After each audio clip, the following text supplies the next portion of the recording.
David and Goliath by Malcolm Gladwell. Welcome to my channel. My name is Samuel and this is Sugar. Isn't she cute? And I want to make self-growth normal. Both of us do, actually. If you want to make self-growth normal, because I don't want to do it alone, then make sure to smash that like button. It helps so much with the YouTube algorithm, and a lot of work really goes into making these videos. This is a book about what happens when ordinary people confront giants. What a book topic! This is super unique. Color me biased, I'm a giant fan of Gladwell, although I like to think of myself as more of a David, if you catch my drift. All his books are about very different topics, and they're constantly either not approached before or approached before, but not in a similar way at all whatsoever, in the slightest at all. Outliers, for example, is about the people in Extremistan, the number ones, and how they're so far ahead of the number twos and everyone behind the number twos. There are other books about what it takes for extremely successful people to become extremely successful, like for example the 10x rule by Grant Cardone, but Outliers takes a very unexpectedly not so extreme route with that. The tipping point is about how ideas catch on, and other books have talked about that, like Contagious by Jonah Berger, but those books don't really look that far beyond simply ideas that are marketed. They don't examine genuine viral phenomena and data. So I love what this guy does, and to me those two are actually the least original of his books that I've checked out. I think the only one I'm missing is What the Dog Saw after this one. Everything else that he puts out is just, it's such a huge splash, you know? He's one of my favorite authors for sure, and I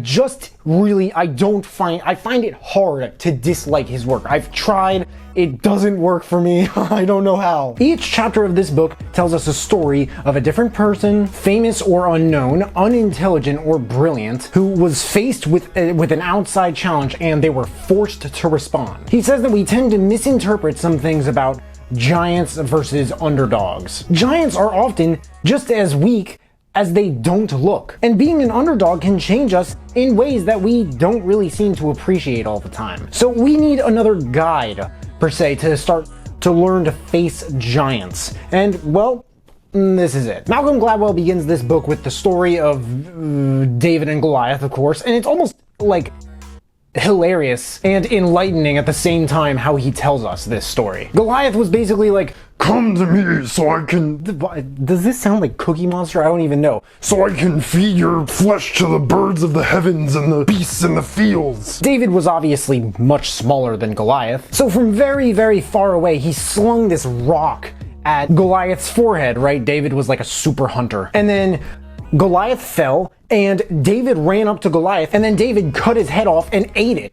Okay, that last part did not happen with the eating the head, but Gladwell, he's kind of like that guy in the "I'm not saying it was aliens" meme. He's like, guys, I'm not saying this is inaccurate, but here's what's really stupid about how a lot of us view this story. Here's an example of how interestingly Malcolm Gladwell looks at things. There's a set of advantages that have to do with material resources, and there's a set of advantages that have to do with the absence of material resources. And the reason underdogs win as often as they do is that the latter are often every bit as equal as the former. For some reason, this is a very difficult lesson for us to learn. We have a very rigid definition of what an advantage is. We think of things as helpful that actually aren't, and things as unhelpful that are.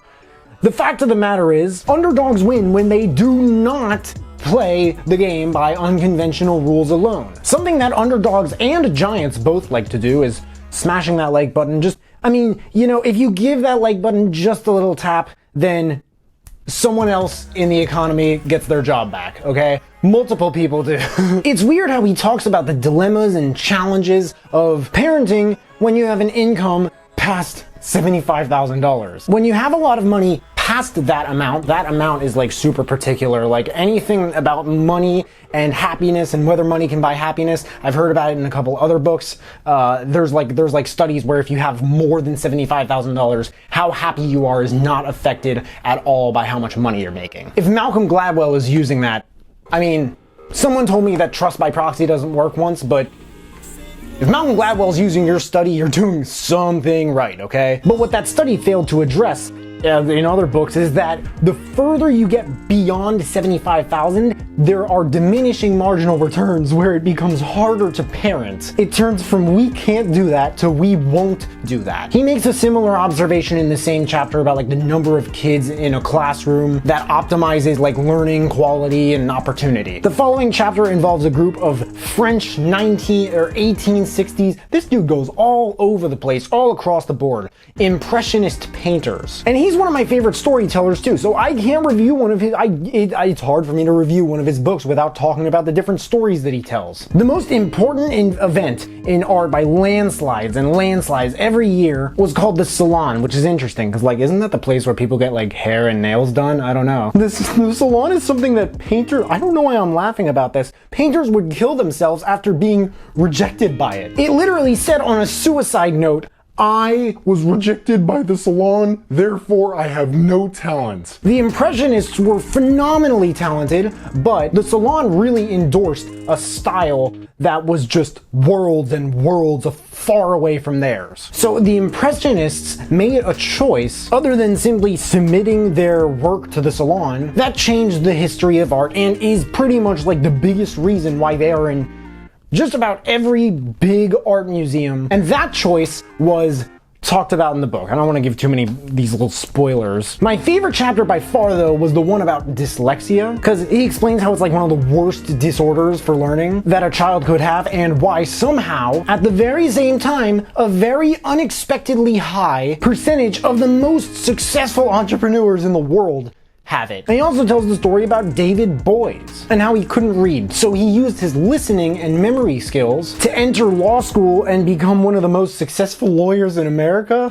Like, what? This book it's kind of like Obstacle is the Way by Ryan Holiday, but in terms of nuance, I gotta say it, this book gives Holiday a run for his money. Maybe Holiday can use that to his advantage by seeing the opportunity, and no, I'm just kidding. I mean, it's true, I guess, but like, I don't know if that joke made sense. I don't even know if it was a joke. And after each story, he's like, see, people think it's this, but it's actually this. Here's an example of how vivid some of his descriptions might get. When he said the words grabbing their legs like this, an involuntary grimace passed across his face as if for a moment he could feel what an 18-gauge needle straight into the shin bone of a child felt like.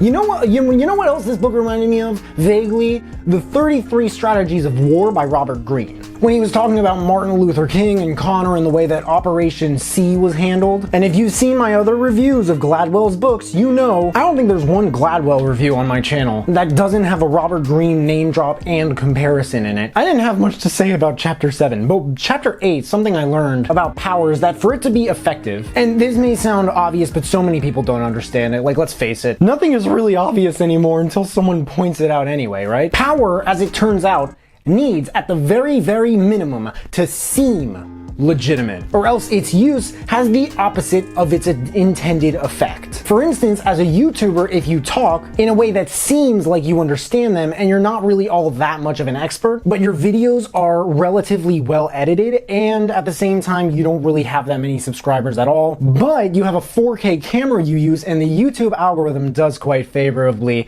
enjoy 4K cameras. That and smashing the like button. Occasionally, the only thing in your way is as long as you're learning, is the occasional commenter who might know more than you do on one or more subject matters. There are a lot of stories in David and Goliath that remind me of those you might hear in a Robert Greene or Ryan Holiday book. You learn about examples of successful medical trials, failed religions, and everything Malcolm Gladwell sees as necessary to get across a point that Greene or Holiday never would so matter-of-factly. I learned quite a bit from this one. I don't know if his ability to choose the stories that help him achieve what he's trying to achieve is as sharp here as normal, but I'm saying I don't know because I can't really put my finger on why that is. Quotes. Some pretend to be rich yet have nothing. Some pretend to be poor yet have great wealth. A very small group tends to lack the energy that comes from a friction between people. I think the problem with Harvard is that there are so many smart people there that it's hard to feel smart. The reasonable man adapts himself to the world. The unreasonable man persists in trying to adapt the world to himself. Therefore, all progress depends on the unreasonable man. The trickster is not a trickster by nature, he is a trickster by necessity. adversity. Direction 1. I recommend this book for someone who faces a decent amount of adversity every day and is not happy with it. I'm not sure who that doesn't describe other than people at the top of a totem pole, but do with it what you will, I suppose. I mean, the book's subtitle does say Underdogs, Misfits, and the Art of Battling Giants, Direction 2. If you like this book, like I said, The 33 Strategies of War is an excellent book to check out. It's a great one, it's a huge one, a little bit dense. That's what she said.